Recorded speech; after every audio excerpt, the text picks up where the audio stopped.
Miss Youghals Groom by Rudyard Kipling g66. Adapted and modified by Kulwant Singh Sandhu. Contents: 1 Miss Youghals size Groom 2 grammar page. 1 Miss Youghals size Groom. Proverb: when a man and woman love each other, no one can stop them. Some people say there is no romance in India. They are wrong. Our lives in India are full of love and adventure.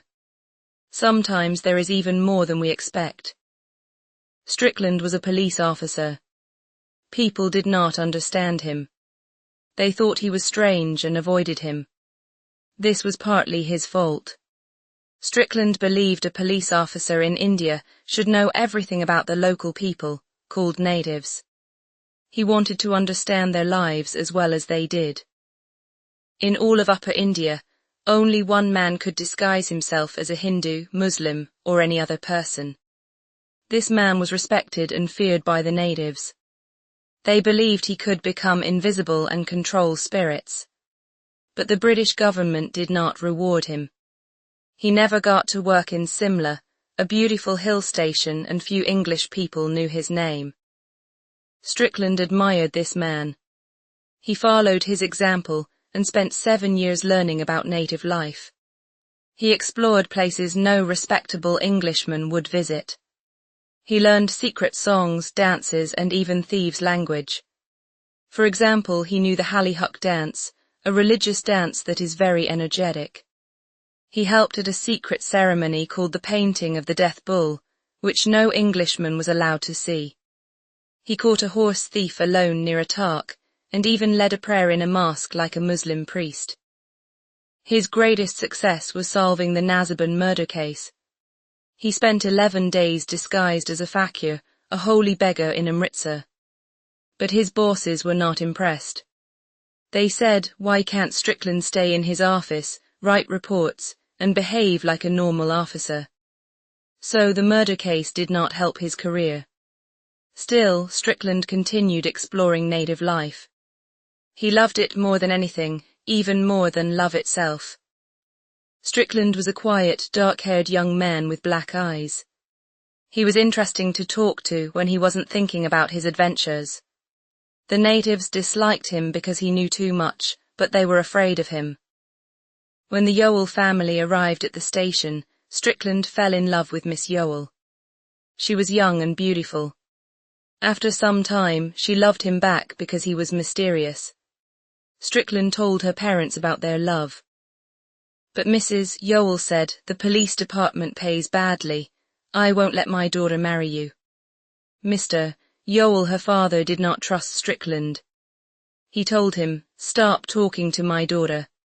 Strickland agreed because he did not want to make Miss Youghal's life difficult. He stopped contacting her. In April, the Youghal family went to Simla, a cool hill station where British people escaped the heat. In July, Strickland took 3 months' leave for urgent private affairs. He locked his house and went to Tarn Taran to visit an old friend, a dyer. After that, no one knew where he was. One day a size, a man who looks after horses, met me on the Simla Mall.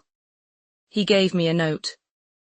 Dear friend, please give the size a box of cheroots, supers no, one from the club. I'll pay you back when I return. Right now I'm away from society. Yours, E. Strickland. I bought 2 boxes of cheroots, which are cigars, and gave them to the size. That size was Strickland. He was disguised and working for Miss Youghal's family, taking care of her horse, an Arab. He missed English cigars and knew I would keep his secret.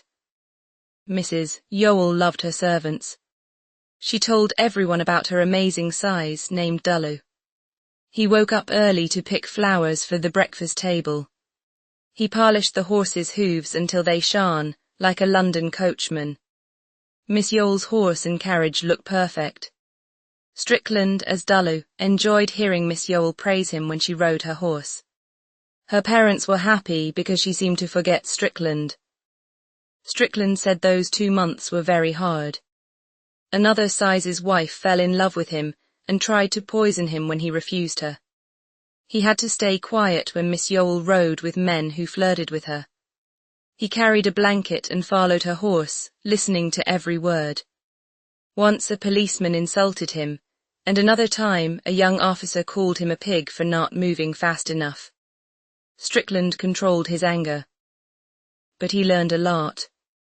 He discovered how sazes worked and even how some stole. He played knuckle bones, a game sazes played while waiting outside buildings like the government house. He smoked cheap tobacco and listened to the wise words of an old size leader. He saw Simla from a size's perspective, which he said was the only way to truly understand it. He learned things that could get him in trouble if he wrote them down. Strickland suffered on rainy nights. He stood outside in the cold, hearing music from a place called Benmore, where people danced. He wanted to join but had to stay disguised, wrapped in a horse blanket. He plans to write a book about his experiences one day. It will be exciting but might cause trouble. Strickland worked hard, like a man in a story who served for years to marry his love.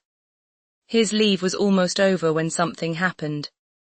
An old, important general took Miss Youghal riding. He flirted with her in a way that upset her. He said things like, "You're just a little girl," which was hard for her to respond to. Strickland as Dullu could not stay quiet. He grabbed the general's horse and, in perfect English, told him to get off so he could throw him over a cliff. Miss Youghal started crying. Strickland realized he had revealed his disguise. Everything was ruined. The general was shocked, and Miss Youghal told him about Strickland's disguise and their secret engagement. Strickland was angry at himself and the general. He wanted to hit the general but stayed calm. The general, after understanding the story, laughed loudly. He almost fell off his horse. He said Strickland deserved a medal for his disguise. He called himself foolish and said he deserved a beating, but he was too old for that. He praised Miss Youghal for having such a clever lover.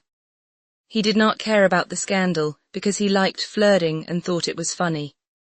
He told Strickland, "Old Youghal is foolish. I'll help you." Strickland knew Mr. Youghal respected important people like the general. The general said, "This is like a funny play, but I'll talk to Mr. Youghal. Go home, change your clothes, and I'll meet you there." He told Miss Youghal to go home and wait. At the club, a size with a blanket ran around asking for clothes. No one recognized Strickland, so it was chaotic. He got a bath, a shirt, trousers, and other items from different people. He rode a stranger's pony to the Youghal's house. The general was already there, dressed elegantly. The general had spoken to Mr. Youghal. Strickland never learned what he said, but Mr. Youghal was polite and Mrs. Youghal was kind, touched by Strickland's devotion. Miss Youghal arrived and soon Mr. Youghal agreed to the marriage. Strickland and Miss Youghal went to the telegraph office to send for his things.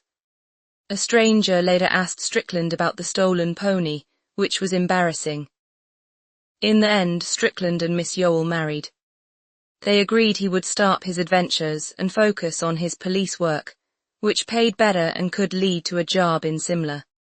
Strickland loved his wife and kept his promise, but it was hard. The streets, markets, and sounds of India called to him. He missed the secret words, signs, and stories of the people. Years later, he broke his promise to help a friend, but that's another story. Now he is almost too proper for his old adventures. He is forgetting the secret languages and ways of the natives. But he writes excellent police reports. 2 gram a page.